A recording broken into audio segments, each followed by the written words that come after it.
très gentiment m'a demandé de vous parler de la guerre de Gog et Magog et sa relation avec la fête de Sukkot. C'est ça? Exactement. Très très bien. Alors on va y aller. Bon, alors la guerre de Gog et Magog, il faut d'abord expliquer de quoi il s'agit, est en rapport avec la fête de Sukkot parce qu'il y a une tradition selon laquelle la guerre de Gog et Magog aura lieu à Sukkot. De quoi s'agit-il? Voilà. Alors, plusieurs fois dans les prophètes, il est question d'une grande guerre à la fin de l'histoire dans laquelle finalement tout est tranché en faveur du message d'Israël et Dieu règne sur la terre tout entière et il y a une paix universelle après une grande conflagration.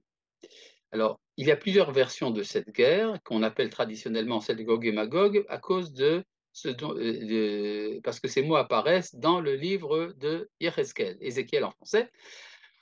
Il est là-bas question d'un roi du nom de Gog qui est à la tête d'un empire du nom de Magog et qui viendra envahir avec toute une coalition de nations qui viendra envahir la terre d'Israël après le retour d'Israël sur sa terre.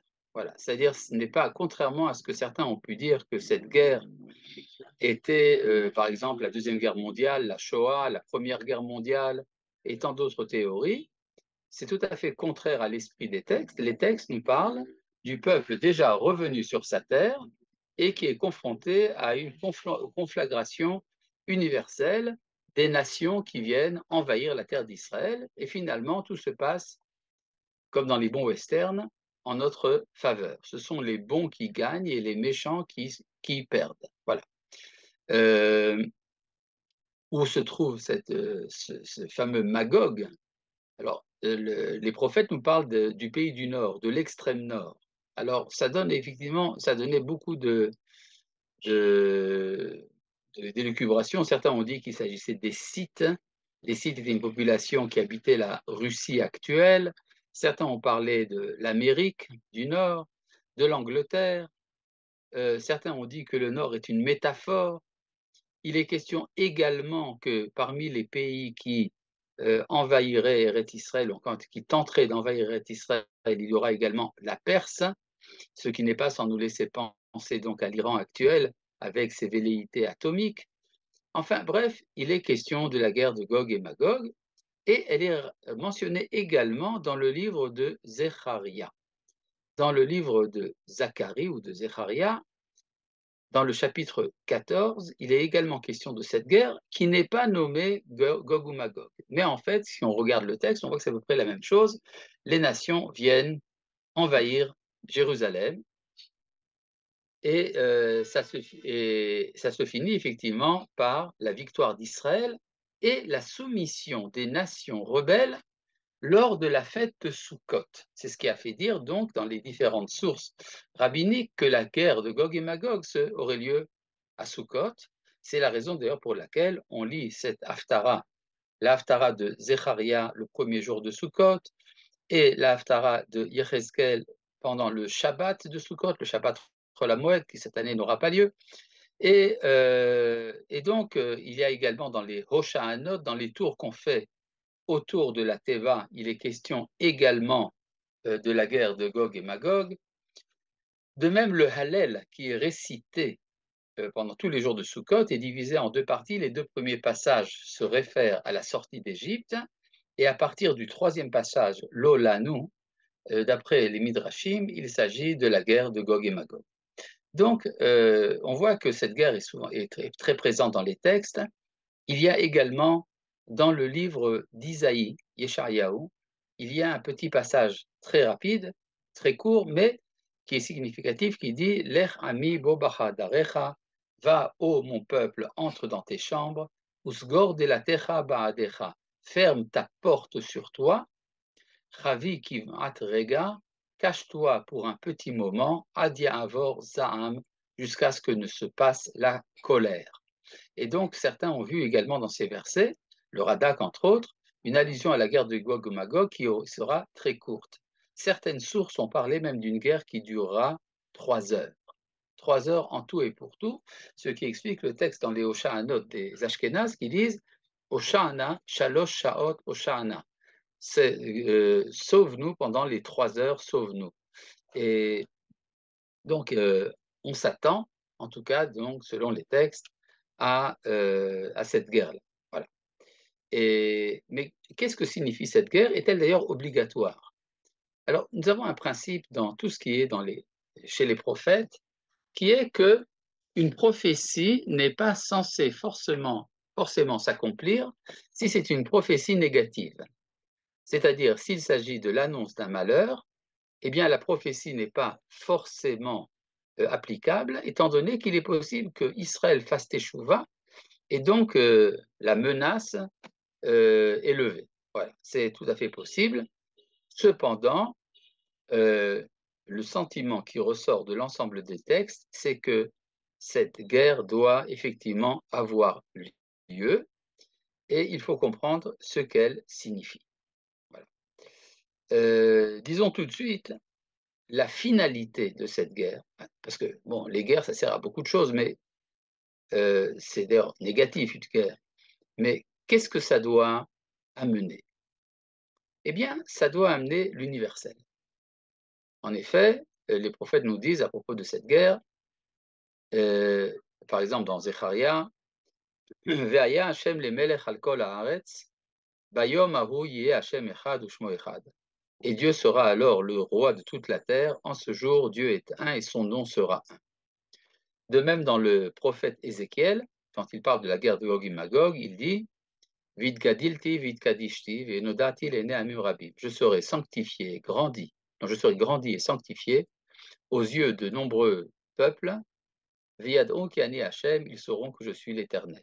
C'est-à-dire que le Kaddish que nous récitons tous les jours, plusieurs fois par jour, qui dit Yidgadal, Yidkadash et Meraba, que soit grandi et sanctifié le grand nom, eh bien, il s'agit d'une prière qui concerne la guerre de Gog et Magog, dans laquelle nous demandons qu'on arrive au résultat, comme quoi Dieu sera magnifié, sera sanctifié aux yeux de l'humanité.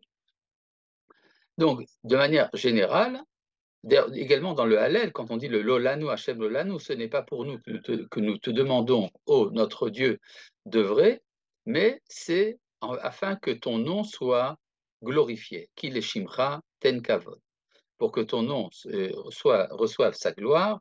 Lama yomru hagoyim hayena Elohehem. Pourquoi est-ce que les nations diraient où est leur Dieu? Donc, tout tourne en fait autour de la sanctification du nom de Dieu et de la diffusion du message universel d'Israël. Voilà, c'est de ça dont il est question. Et ça commence à nous expliquer pourquoi ça doit se passer. Ça tourne autour de la fête de Sukkot. En effet, la fête de Sukkot est d'essence universelle. On peut dire qu'il y a ici un doublon de la fête de Pessah. La fête de Pessah est une fête de liberté et elle est commémorée, on a eu la libération de l'Égypte, on est libéré de l'Égypte et on fait la fête pendant 7 jours. Et en sortant d'Égypte, nous avons résidé dans des Sukkot, la Sukkot au Shabti et Béné Israël, au Tiotam et Israël. J'ai installé les enfants d'Israël dans des cabanes lorsque je les ai fait sortir d'Égypte. Quand Israël, le premier jour de la sortie d'Égypte, se déplace, il se déplace vers un lieu appelé Sukkot. Donc, en fait, la fête de Sukkot est elle aussi, là, une fête de plusieurs jours, de 7 ou 8 jours, ça dépend comment on compte, une fête pour commémorer la sortie d'Égypte. Maintenant, on peut se demander pourquoi est-ce que cette fête est divisée en deux parties. En fait, c'est la même. En fait, si on était logique, on devrait faire la soukha à Pessah, c'est-à-dire on devrait faire le seder dans la soukha. Et pourquoi est-ce que la Torah a divisé la commémoration de la sortie d'Égypte en deux fêtes? Eh bien, c'est parce que la sortie d'Égypte n'était pas complète. En effet, la sortie d'Égypte a été la rédemption d'Israël, la libération d'Israël, mais ça n'a pas été la libération de l'humanité. L'humanité est restée dans son esclavage, l'esclavage du Yetzer Hara, l'esclavage politique, l'esclavage économique. Donc on peut dire que la sortie d'Égypte a été une demi-réussite, mais pas une réussite totale. Et donc il faut compléter cela. Il faut compléter la réussite de la sortie d'Égypte par une réussite totale avec l'humanité. Signalons tout d'ailleurs que la sortie d'Égypte n'est pas un échec total. En effet, une partie de l'humanité, des représentants de l'humanité, se sont associés à notre sortie. C'est ce qu'on appelle le Erev Rav. Le Erev Rav, la multitude qui s'est associée à Israël en sortant d'Égypte, pose toujours des problèmes. C'est vrai, mais les problèmes, ce sont des problèmes inhérents à notre rôle. C'est-à-dire, c'est bien qu'une partie de l'humanité se soit associée, c'est dommage que ce n'est pas toute l'humanité, ce qui a créé des tensions au sein de la communauté d'Israël avec justement le Erev Rav en question. Et donc, ça explique très bien ce que dit un des grands maîtres du Talmud, Rabbi Eliezer. Rabbi Eliezer ben Horkanos, Rabbi Eliezer le Grand, dans Rosh Hashanah, à la page 11, non, à la page 10b et 11a, dit que Benissan Nigalou, c'est en Nissan qu'ils ont été libérés, ou Vetishrei Atidin Lehigael, et c'est en Tishrei qu'ils seront libérés. Alors, de qui parle-t-il? En Nissan ont été libérés les enfants d'Israël, mais les nations pas encore. Donc, il faut encore une autre fête de Pessah pour les nations. Et cette autre fête de Pessah pour les nations, c'est à Sukkot que ça se passe. Ça, c'est selon l'opinion de Rabbi Eliezer. L'opinion de Rabbi Yehoshua, son opposant, c'est que Benissan Nigalou, Benissan Atidin Ligael. C'est en Nissan qu'on a été libérés, c'est en Nissan qu'ils seront libérés. C'est-à-dire que l'universel passe toujours par le particulier d'Israël. Mais Rabbi Yehoshua, lui aussi, faisait la fête de Sukkot, donc il connaissait la dimension universelle de cette fête. Alors, qu'est-ce qui se passe à Pessah? À Pessah, il y a la mise en évidence de l'aspect négatif des nations. Vous savez tous que après le Birkat Hamazon, pendant la soirée du Seder, on dit Shefor Hamatecha el Agoim asher lo yeda'ucha. Déverse ton courroux sur les nations qui ne te connaissent pas. Ve'al mamlachot asher beshimcha lo kara'u. Et sur les empires qui n'invoquent pas ton nom, qui achal et Yaakov, car ils ont dévoré Jacob, vetnavehu et Shamu, qui ont détruit sa demeure. Donc, c'est très violent. C'est-à-dire, la différence entre Israël et les nations est mise en évidence de manière très forte le soir de Pessah. Tandis que à Sukkot, c'est le contraire. C'est le moment où nous présentons dans le temple de Jérusalem les 70 taureaux pour l'expiation des péchés des 70 nations. C'est-à-dire, le nombre des nations est fixé à 70 dans la tradition, et nous mettons en évidence notre souci du bien-être spirituel des nations. Nous présentons 70 taureaux pour expier leurs péchés. Et donc, c'était un peu, on peut dire, c'est le complément de la fête de Pessah. Ce qui explique également l'aspect, disons, pastoral de cette fête. Alors que Pessah se passe à la maison, le sacrifice de Pessah doit être mangé dans des murs, on doit être entouré de séparation, tandis qu'à Sukkot, on se retrouve en plein dans la nature. La soukha est faite de branchages, et le loulav était aussi un bouquet de plantes vertes, et il y a également la fête de l'eau qui est versée en oblation sur l'autel de Jérusalem. Eh bien, tout ça, c'est un retour à la nature. Or, la nature correspond plus à l'état d'esprit spirituel des nations que pour Israël. En effet, le peuple d'Israël a toujours une réticence par rapport à la nature, tandis que chez les nations, c'est là qu'on peut connaître la sainteté de la nature. Et donc, il y a un retour, on pourrait dire, à l'écologie, à la limite, lors de la fête de Sukkot, par solidarité avec les nations. Maintenant, il faut quand même expliquer pourquoi est-ce que le temps d'Israël se passe en Nissan et le temps des nations en Tishri. Quand on voit dans la Torah, la première mitzvah, le premier commandement qui a été donné aux enfants d'Israël était de faire une réforme dans le calendrier. En effet, la Torah nous dit, on ne peut pas commencer l'histoire tant qu'on n'a pas décidé quand est-ce que commence l'année, Et la Torah nous dit, Achodesh Hazel Lachem Rosh Chodashim. Ce mois-ci, c'est le mois de Nissan, au printemps, c'est lui le premier des mois de l'année. Ce qui fait que donc le début de l'année, c'est pas à Rosh Hashanah, c'est en Nissan. Et la fête de Rosh Hashanah est une fête qui mentionne le début de l'année au milieu de l'année. Bon, mais ça, c'est un problème en soi, on en a parlé dans un autre cours. Mais ça veut dire que jusqu'à la sortie d'Égypte, le temps n'était pas compté, les années n'étaient pas comptées à partir de Nissan, elles étaient comptées à partir de Tishri. Et la Torah nous dit, oui, mais il faut changer. Il faut passer de Tishri à Nissan. Tishri, c'est le temps des nations. Nissan, c'est le temps d'Israël. C'est en fait le fruit de deux manières de considérer le temps. Il y a le temps abordé comme étant pessimiste, comme étant un fait pessimiste. On peut voir le temps de manière optimiste. Alors, le temps pessimiste, c'est le temps des nations. En effet, il y avait un grand penseur chez les nations, Paul Valéry, qui a dit cette phrase bien connue, les civilisations se savent mortelles. C'est-à-dire, quand on établit une civilisation, alors on crée quelque chose d'important, quelque chose de noble, qui va durer 1000, 2000, 4000, 5000, 10 000 ans. Mais un jour, ça disparaîtra de l'histoire. Et donc, il y a quelque chose, on peut dire, de décevant dans le fait d'aborder l'histoire. Le temps nous use, le temps nous détruit.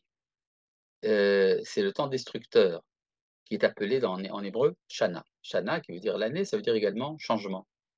Et c'est le changement qui nous assassine, qui nous détruit. Et effectivement, chez les nations, il y a ce sentiment que le temps est en fait une usure permanente. Et c'est ce qui ressemble un peu, disons, au principe de l'entropie en physique, c'est-à-dire que finalement, c'est le temps historique est un long automne. D'ailleurs, donc on comprend pourquoi est-ce que les nations intuitivement comptent le temps à partir de l'automne. C'était vrai dans l'Antiquité, c'était vrai également lors de la Révolution française. Le calendrier républicain de la Convention commençait le 22 septembre, qui est également le jour de la fondation de la, de, de la Révolution, enfin le temps où a été fondée l'Assemblée nationale, mais c'est également le temps où commence l'automne, c'est-à-dire le temps où on sent la nature éphémère du monde. Tandis que les enfants d'Israël, eux, considèrent le temps comme étant une expérience qui rajoute des strates dans notre identité. En effet, nous savons que nous sommes éternels. On connaît bien le slogan Am HaNetzach, le peuple éternel, l'homme efached midei haruka, ne craint pas un long chemin. Phrase du Rav Kook, qui d'ailleurs est parfois problématique. Étant donné que nous savons que nous sommes éternels, alors nous prenons parfois notre temps un peu trop. Il y a des choses urgentes et on les repousse. Mais en tout cas, cette phrase de Paul Valéry, comme quoi les civilisations se savent mortelles, n'a pas cours pour Israël, et je dirais même plus. C'est grâce à Israël, qui est une nation éternelle, que les nations éphémères trouvent leur réparation. En effet, l'Égypte ancienne a disparu de l'histoire, mais elle a laissé sa trace en Israël. De même pour la Babylonie, les Assyriens, les Grecs, les Romains. Tout cela disparaît de l'histoire, mais laisse une trace dans le souvenir collectif de l'identité d'Israël, qui fait que, grâce à Israël, les nations sont sauvées. Ce qui explique pourquoi nous avons un double calendrier. Nous avons introduit le Rosh Hashanah des nations dans le calendrier d'Israël, ce qui est assez remarquable. Cela veut donc dire que, pour nous, il y a une réparation de cette chute permanente de l'histoire grâce à Israël. Ce que disait Paul Valéry, d'ailleurs, se trouve également dans le livre de Tehillim. Le roi David dit que les nations ne nous ont pas dit paix sur vous. Et l'expression là-bas, c'est Velo Amru, Ha'ovrim, Birkat Shalom Alechem.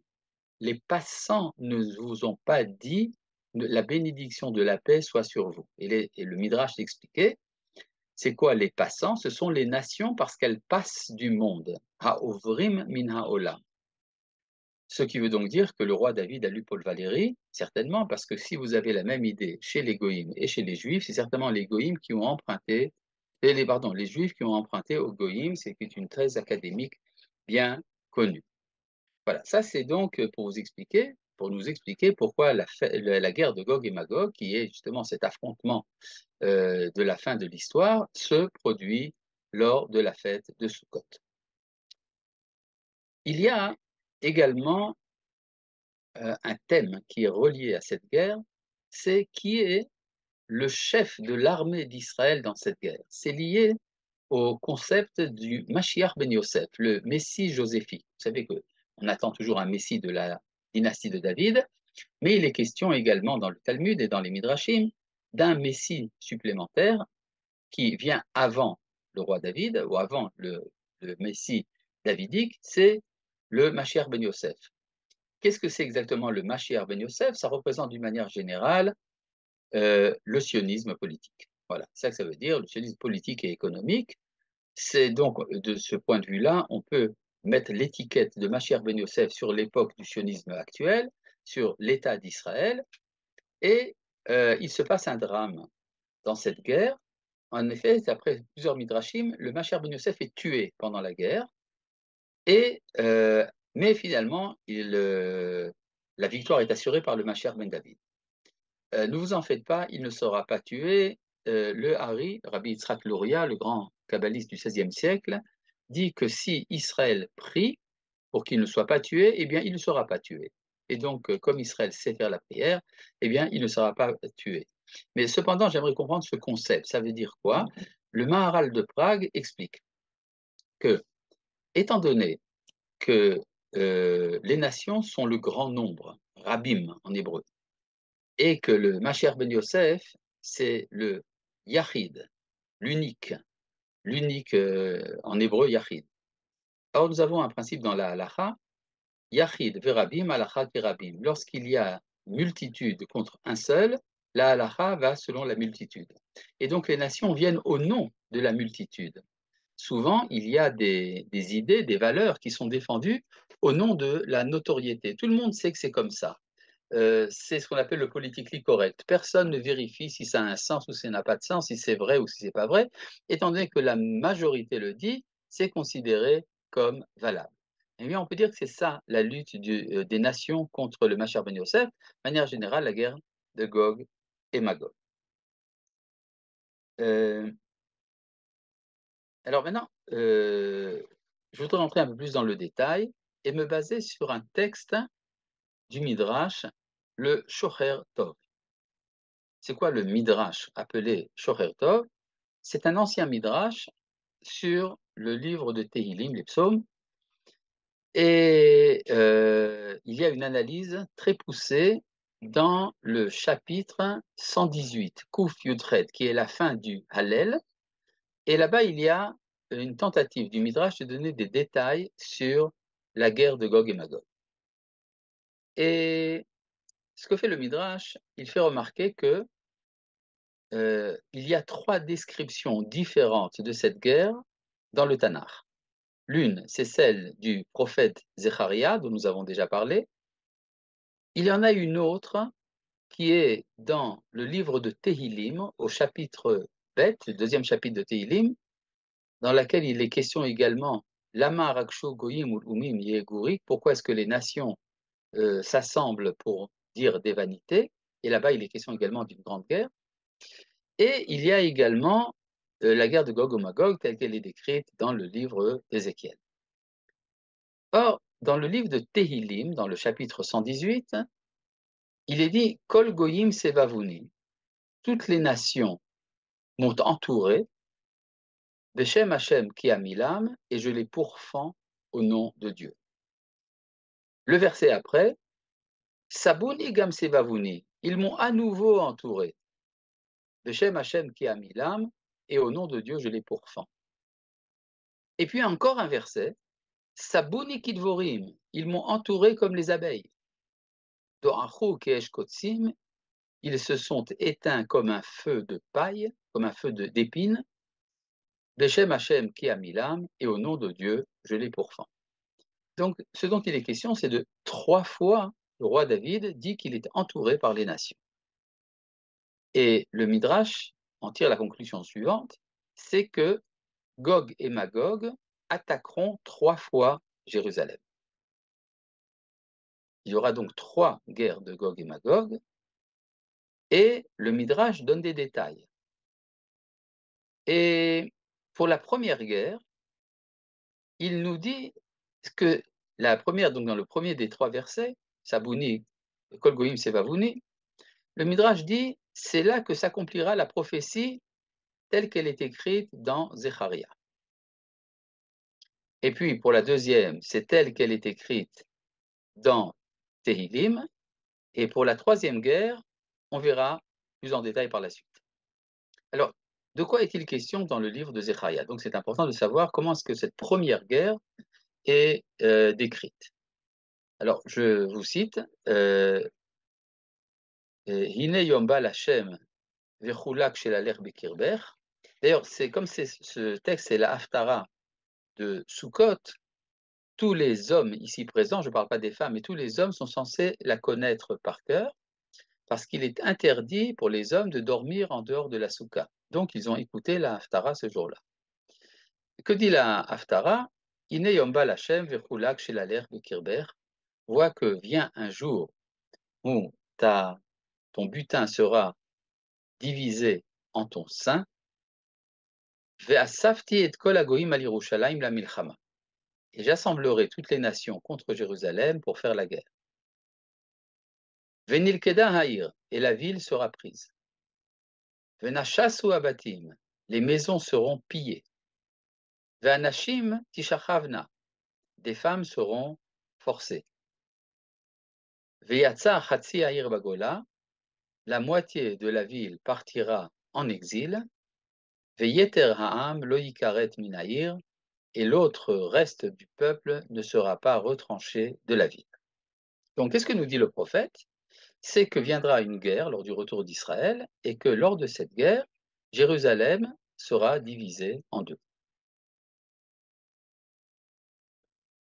Il est intéressant parfois, quand on lit les prophètes, de lire les prophéties comme de l'histoire. C'est-à-dire, la prophétie nous annonce l'avenir, l'histoire nous raconte le passé, mais quand une prophétie est accomplie, elle appartient au passé. Donc, nous pouvons lire ce texte de Zecharia comme étant un texte appartenant au passé. Effectivement, lors du retour d'Israël, il y a eu une guerre, et cette guerre a amené la division de Jérusalem. La moitié de la ville a été conquise par les nations, l'autre partie est restée aux mains d'Israël, et donc le prophète a raison, d'accord? Et pourquoi est-ce que la ville est divisée? Ça, à propos des cours que je donne sur le jour de Jérusalem, j'explique que c'est parce qu'il n'y avait pas d'unité dans le peuple. Jérusalem étant le diapason enfin, la caisse de résonance plutôt, de l'état des relations dans le peuple d'Israël, étant donné que lors de la fondation de l'État d'Israël, le peuple était divisé, donc Jérusalem ne pouvait qu'être divisée. Et donc, cette guerre, c'est finalement, on sait, c'est la guerre d'indépendance de 1948. C'était la première phase de la guerre de Gog et Magog. Et la deuxième. Alors, la deuxième se réfère au deuxième chapitre de Tehilim, dans laquelle il est dit que toutes les nations s'assemblent autour du Messie d'Israël et que finalement, la terre d'Israël est libérée. She'al mimeni vetena goim nachalatra vachuzatra afse aretz. Demande seulement, et je donnerai les nations en ton héritage, et ta possession ira jusqu'aux confins du pays. Et donc, dans le livre de Tehilim, il est question d'une deuxième guerre dans laquelle la terre d'Israël, qui était coupée en deux, est réunifiée. Et donc, nous voyons que cette deuxième guerre a eu lieu aussi. Il s'agit de la guerre des 6 jours, dans laquelle Jérusalem est réunifiée, le pays aussi est réunifié, et donc, ça, c'est la deuxième partie. Maintenant, c'est très intéressant de voir que des événements que nous connaissons ont été déjà prévus à l'avance. Ils ont été prédits. Simplement, il ne suffit pas simplement de s'extasier du fait que ces événements ont eu lieu. Il faut également comprendre pourquoi ça se passe comme ça? C'est-à-dire, quel est le sens de ce développement du temps des nations? Enfin, du temps d'Israël et des nations. Mais pour l'instant, j'en suis à la description. Qu'en est-il de la Troisième Guerre? Il y a eu, lors de la guerre de Kippour, un rabbin de Jérusalem, un très grand maître, le Rav Menachem Mendel Kasher, auteur d'un ouvrage gigantesque appelé Torah Shelema et encore d'autres livres, a écrit un petit livre sur la guerre de Kippour, sur la base des Midrashim, dans laquelle il a identifié la guerre de Kippour comme étant la troisième. Il s'est trompé, mais essayons de comprendre qu'est-ce qui se passait. Il y avait beaucoup d'éléments dans la guerre de Kippour qui semblaient correspondre à des textes prophétiques.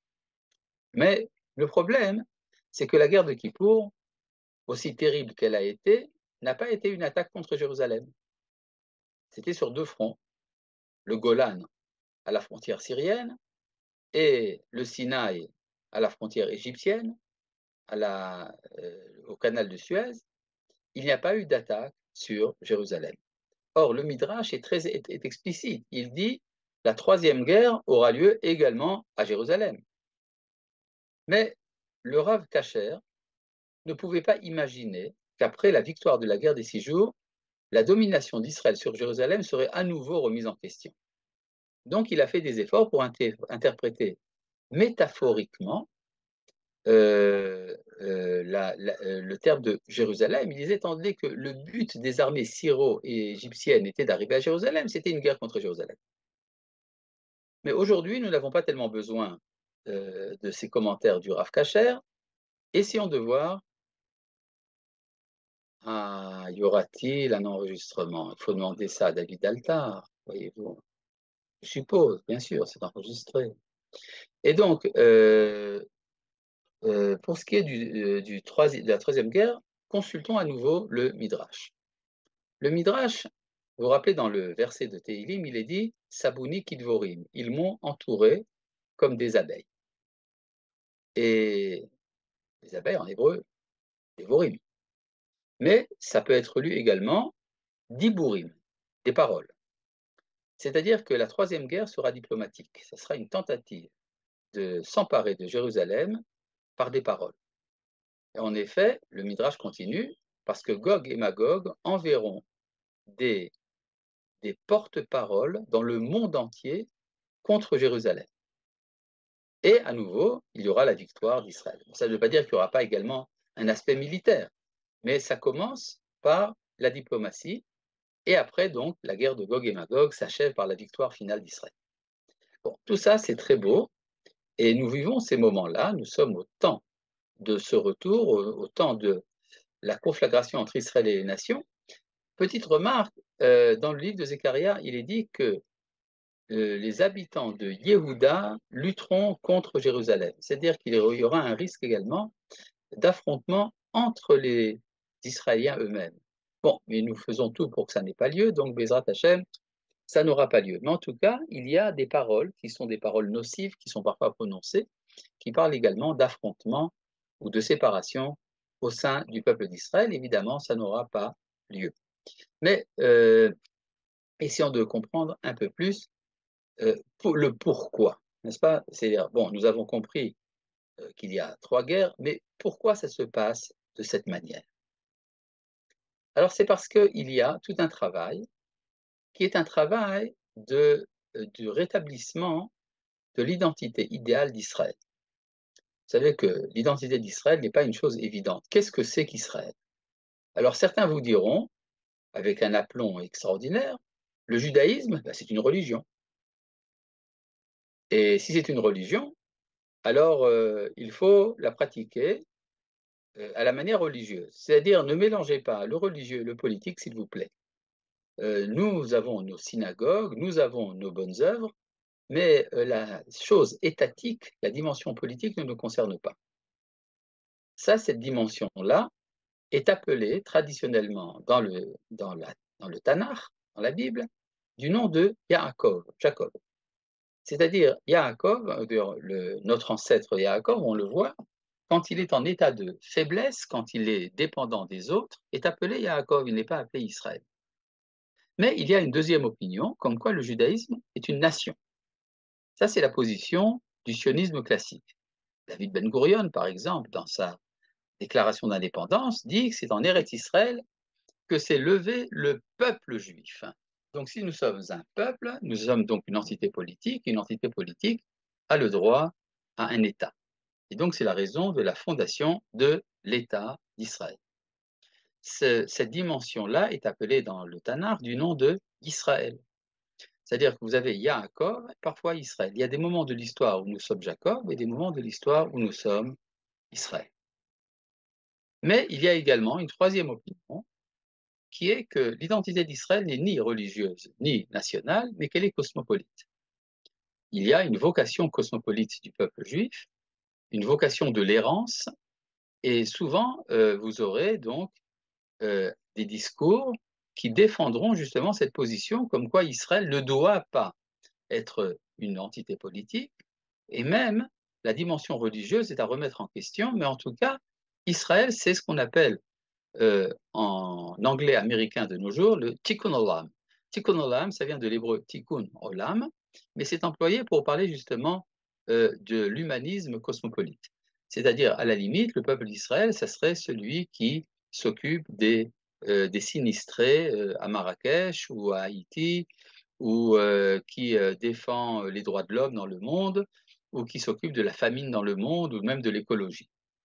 Et tandis que tout ce qui est religieux est archaïque, tout ce qui est politique est fasciste, et donc de ce point de vue-là, Israël n'est pas Yaakov, ni même Israël. Alors qu'est-ce que c'est?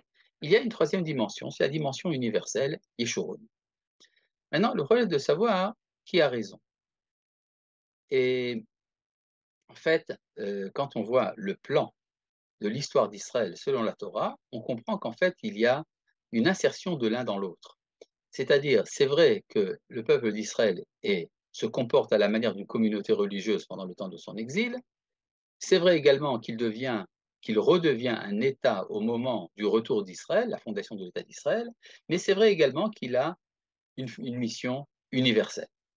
Contrairement à l'opinion d'Aleph Bet Yehoshua, auteur israélien, qui disait que la normalité, c'est de revenir à l'État et d'oublier également la dimension universelle, bien au contraire, la tradition juive parle d'un universel d'Israël, qu'on dit par exemple dans la phrase Shema Israël, Hashem Elono, Hashem Echad, écoute Israël, Dieu qui est notre Dieu et pas celui des nations, sera un jour le Dieu un de toute l'humanité. C'est comme ça que Rashi interprète ce verset, non pas comme une déclaration de foi, mais comme un projet, comme une dynamique historique qui fait que la divinité est connue d'abord en Israël, mais après elle devient universelle. Et donc ce sont ces trois dimensions qui sont ressenties avec plus ou moins d'intensité selon chacun des secteurs de la société. Les religieux, par exemple les Haredim, seront sensibles à la dimension exclusivement religieuse. Le sioniste laïque sera sensible essentiellement à la dimension nationale, surtout s'il est de droite aujourd'hui. Et il y a également ce qu'on appelle aujourd'hui, le terme n'est pas approprié, mais c'est comme ça que c'est dit, on appelle ça le gauchisme, mais en fait ça veut dire le cosmopolitisme, c'est-à-dire le refus du repli au sein de l'identité nationale ou religieuse. Et si vous retrouvez les trois à la fois, alors ça vous donne Yaakov, Israël et Yeshurun à la fois. Maintenant, qu'en est-il qu'est-ce que ça a à voir avec les trois guerres en question? Alors, il y a bon, tout d'abord, il y a un texte dans le traité de Berachot.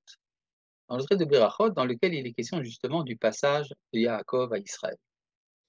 Et c'est en rapport avec la question de savoir combien de temps dans l'histoire nous devons nous souvenir de la sortie d'Égypte. Est-ce que c'est éternellement qu'il faudra se souvenir de la sortie d'Égypte ou est-ce qu'il y a une limite à cela? Alors, la conclusion de la Guémara, c'est qu'il y a une limite, c'est-à-dire que viendra un temps où l'événement du retour d'Israël sera considéré comme tellement important que ça obscurcira, ça mettra à part le souvenir de la sortie d'Égypte. D'ailleurs, aujourd'hui, on voit un peu cela. La société israélienne fête plus le Yom HaAtzmaut que l'interdiction de manger du Hametz à Pessah. C'est-à-dire que les prophètes ont raison quand ils ont dit que viendra un temps où le retour d'Israël à sa terre l'emportera dans le souvenir collectif sur la sortie d'Égypte. Il s'agit d'un verset dans le prophète Jérémie au chapitre 23. Et donc, dans ce projet, finalement, il s'agit de passer de Yaakov à Israël. Seulement, la Guémara s'insurge un peu contre cette conclusion. Elle dit on n'est pas obligé d'oublier totalement la sortie d'Égypte, on peut la rendre auxiliaire. Effectivement, il y a quand même de la part de Yaakov un souvenir d'Israël. Alors, essayons de comprendre un peu ce qui s'est passé lors de la première guerre de Gog et Magog, c'est-à-dire celle de 1948. Il y a eu un moment où, enfin, dans les générations, dans les 2-3 générations qui ont précédé la fondation de l'État d'Israël, il y avait tout un débat au sein du peuple juif entre sionistes et antisionistes. Je parle ici essentiellement des antisionistes religieux qui disaient nous n'avons pas besoin de votre identité nationale, nous sommes une religion et ça se passe très bien comme ça. Par contre, les sionistes disaient pas du tout, les mitzvot, c'était bien pour le temps de l'exil, mais maintenant le temps est venu de revenir à la terre et donc à l'identité nationale. En fait, c'était le débat Yaakov et Israël. Et ce débat est en fait inutile, il aurait pu être évité si on avait compris que les mitzvot sont des actes nationaux, et si on avait compris que la religion est une forme réduite de l'identité nationale pendant l'exil. Bon, mais tout ça n'a pas été fait, pas tout le monde était prêt à écouter le Rav Kook. Mais cependant, quand je parle de ce qui s'est passé lors de la guerre de l'indépendance, finalement, la victoire d'Israël sur Yaakov a été très claire. C'est-à-dire, le juif est devenu une identité nationale. Cependant, dans la carte d'identité israélienne, aujourd'hui, ce n'est plus sur la carte d'identité, mais c'est dans les registres du ministère de l'Intérieur, chacun a la mention de sa nationalité et de sa religion. Or, pour les juifs israéliens, dans le ministère de l'Intérieur, il est écrit Dat Yehudi, Leom Yehudi, de religion juive, de nation juive. Et on ne se rend pas compte qu'en fait, ce sont des définitions qui s'opposent l'une à l'autre. Mais on peut dire que la société d'Israël a décidé de ne pas trancher. La société d'Israël a décidé d'être Israël, mais de laisser une place à Yaakov. Et la place laissée à Yaakov, c'est la place qui a été laissée à quelques élèves de Yeshiva par Ben Gurion dans les premières années de l'État lorsqu'il les a dispensés du service militaire.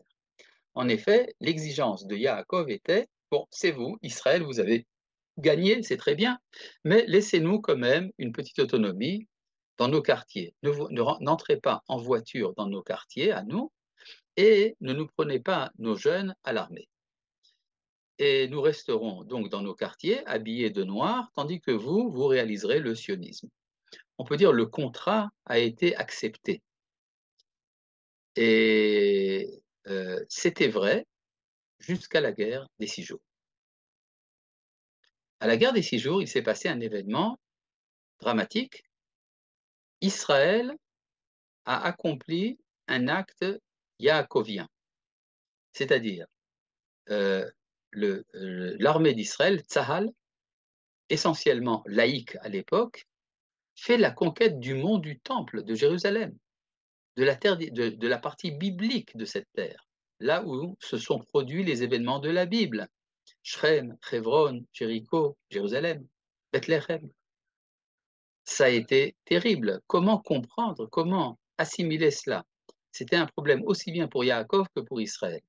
Parce que les tenants de Yaakov, les religieux repliés dans leur quartier, se disaient comment se fait-il qu'un événement aussi important ait été réalisé par un tzahal laïque, chiloni. Et le tzahal chiloni se disait comment se fait-il que nous, des laïcs, nous avons fait un événement qu'on peut identifier comme religieux? Ça a introduit un rapprochement entre les deux identités. C'est ce qui a donné finalement le mouvement Gush Emunim, c'est-à-dire des implantations. Et c'est là qu'il y a une ascension vertigineuse de l'identité dati-léoumi, national religieux. À ce propos, je voudrais citer ici un enseignement et donc on peut dire que la deuxième guerre, c'est la réunion de Yaakov et Israël, la synthèse réalisée entre Yaakov et Israël. À ce propos, je voudrais vous citer, pas un enseignement, disons un, un discours de l'Israélien Amos Oz, un des maîtres à penser du mouvement Shalom Arshav, qui dit de manière très sincère et très claire, dans ma jeunesse, moi et mes amis, nous étions des ressortissants des, des troupes d'élite de Tzahal, et notre orgueil, c'était le doubon. Le doubon étant une sorte de manteau très incommode qui a pour origine Tzahal. En effet, les jeunes qui étaient sortis de Tzahal portaient ce manteau militaire. Et puis nous savions qu'il y avait d'autres juifs qui, eux, étaient habillés de noir et qui voulaient qu'on les dérange pas trop. Tout le monde s'arrangeait très bien. Mais un jour, j'ai vu les colons de Gush Emunim monter sur les collines du Shomron, de la Samarie, avec mon doubon. Et alors, j'ai senti qu'on m'avait volé mon état. En effet, cette synthèse n'a pas été acceptée par tout le monde, au contraire. Souvent d'ailleurs, les mitnachalim, les colons comme on les appelle en français, sont surpris. Ils disent, nous sommes sionistes, donc on devrait être aimés par les sionistes. Nous sommes religieux, on devrait être aimés par les religieux. Or, nous sommes critiqués des deux côtés. En effet, nous sommes critiqués des deux côtés parce que nous représentons justement un stade supérieur, un stade nouveau dans l'évolution, ce qu'on appelle une synthèse dialectique supérieure qui met en danger, qui menace la légitimité des autres identités, qui est soit seulement religieuse, soit seulement nationale, soit seulement Yaakov, soit seulement Israël.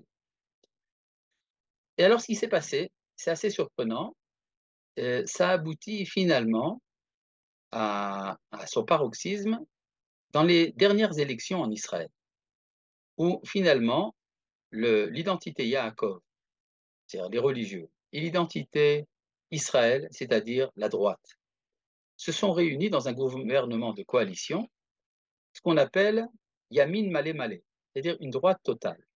Et qui s'est senti donc exclu?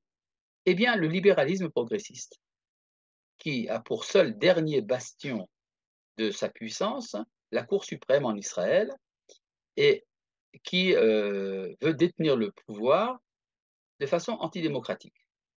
Mais il faut bien comprendre qu'est-ce qui pousse justement cette gauche cosmopolite à refuser la démocratie et à défendre une institution non démocratique qui est la Cour suprême. Eh bien, c'est simplement le souci de ne pas perdre la troisième dimension qui est Yeshurun. Or, de même que la réconciliation entre Yaakov et Israël s'est faite à travers la deuxième guerre de Gog et Magog, eh bien, doit se créer finalement, de manière peut-être douloureuse, mais doit se créer au sein de la société israélienne une nouvelle synthèse. Cette nouvelle synthèse va faire apparaître la dimension Yeshurun, c'est-à-dire la dimension universelle du sionisme religieux et sioniste et nationaliste. C'est-à-dire que finalement, ce que recherche la société israélienne de manière intuitive, c'est cette troisième guerre de Gog et Magog dans laquelle il se révèle que finalement le retour d'Israël a une portée universelle et que le nom de Dieu est sanctifié dans le monde entier. Alors évidemment, comme ces notions sont un peu floues aussi bien chez les religieux que chez les nationaux, que chez les gauchistes, alors ça crée des malentendus déplorables, mais justement les malentendus finalement vont amener au dialogue, non pas pour le compromis. Le compromis ne satisfera personne. Il s'agira ici justement d'une fusion des trois idéaux de Yaakov, Israël et Yeshurun, ce qui nous explique pourquoi est-ce qu'il y a trois guerres de Gog et Magog. Ça, c'était donc pour maintenant. Ah oui, dans le texte de Berachot, dans lequel il est question de la relation Yaakov et Israël, eh bien, il y a également un texte de Rav Yosef. Rav Yosef, un des sages du Talmud, un des Amoraïm, dit amène un verset de Isaïe dans lequel il est dit la chose suivante. Al tizkiru rishonot vekadmoniot al titbonan. Ne vous rappelez pas des, des premières choses, ni des choses de l'Antiquité. Il est né au Ser Hadasha Atatitzmar. Je suis en train de créer une nouvelle chose qui maintenant va croître.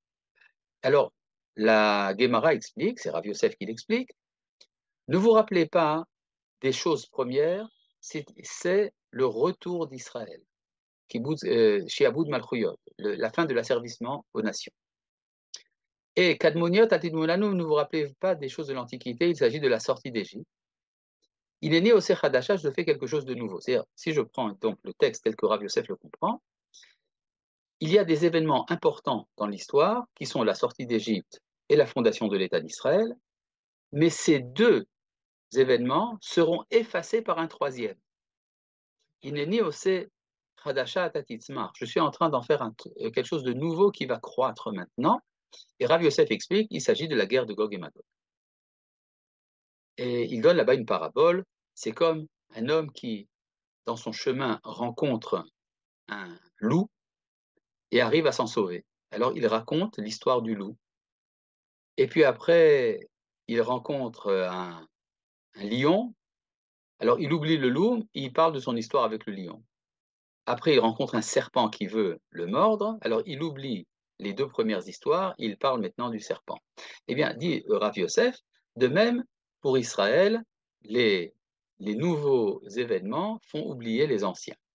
Ce qui veut dire qu'en fait, la guerre de Gog et Magog va transformer l'identité d'Israël. Il va y avoir quelque chose de tellement neuf que le monde entier en sera étonné. C'est là que va commencer à se révéler la dimension universelle d'Israël. Or, ce que nous voyons aujourd'hui, c'est que la communauté internationale fait des efforts énormes pour condamner Israël, pour prouver qu'Israël est le plus méchant des États de la Terre, et ça arrive à convaincre même beaucoup de Juifs qui se disent, si les goïms le disent, c'est probablement que c'est vrai.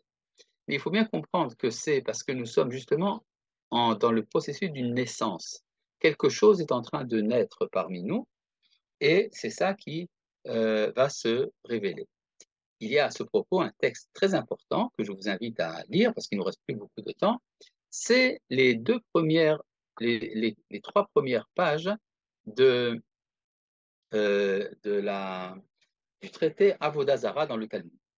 Dans le traité Avodah Zarah dans le Talmud, il est question là-bas du jugement des nations à la fin de l'histoire. Alors, sans rentrer dans trop de détails, mais là-bas, il est question du mérite des nations, et le mérite des nations se traduit dans leur participation au projet d'Israël. Et les nations donc sont très déçues justement de savoir qu'elles ne participent pas de la réussite de l'histoire, mais finalement, le bon Dieu, qui est quand même sympathique, qui n'est pas tyrannique envers ses créatures, dit la Gemara, donne une mitzvah supplémentaire pour les goïms. Et la mitzvah en question, c'est la souka.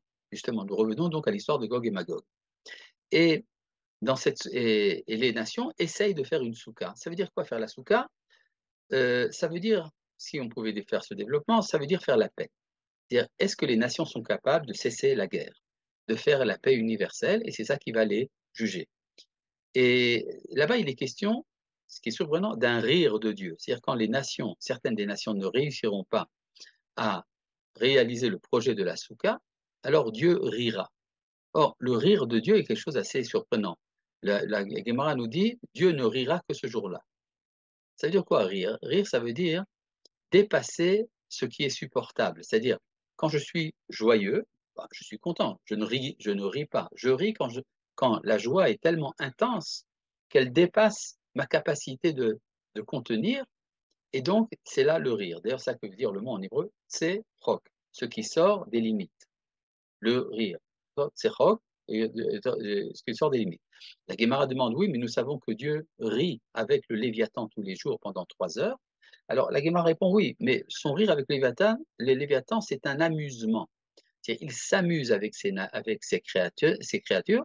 Le Léviathan représente l'espérance de la délivrance, mais il ne rit pas de ses créatures. Ça, le rire, disons, le rire noir, l'humour noir, ça, c'est pour la fin de l'histoire. C'est-à-dire que nous sommes en attente d'un grand rire universel qui va remplir l'humanité. Là, il y a une question m'est posée par chat. y a-t-il une relation explicite entre le thème du cantique quadruple développé par le Rav Kook et le processus Yaakov, Israël et Yeshurun? En effet, Yaakov, Israël et Yeshurun correspond aux 3 premiers cantiques et le 4e n'est pas traité dans ce cadre-là. Il a rapport plutôt à la résurrection des morts. Ce rire a-t-il un rapport avec le nom d'Yitzhak Avinu? Bien sûr, le Mashiach va le tuer, le Léviathan mâle et le manger avec tous. Alors là, vous rentrez dans des choses un peu qui demanderaient de plus grand développement. Or, nous sommes arrivés à la fin du cours, donc nous allons nous arrêter là. Vous souhaitez une très bonne année. Nous allons remercier vivement David Altar pour tous ses efforts et nous nous retrouverons très bientôt. Shalom. On peut poser une question? On peut poser une question? Une seule seulement. Une seule. D'où vient ce Yeshurun, ce terme? D'où ça vient? C'est mentionné 3 fois à la fin de la Torah. Une fois dans Haazinu et 2 fois dans Zotabrach. Et ça veut dire quoi? Ça veut dire celui qui voit droit. La chour veut dire regarder. Et Yachar veut dire droit.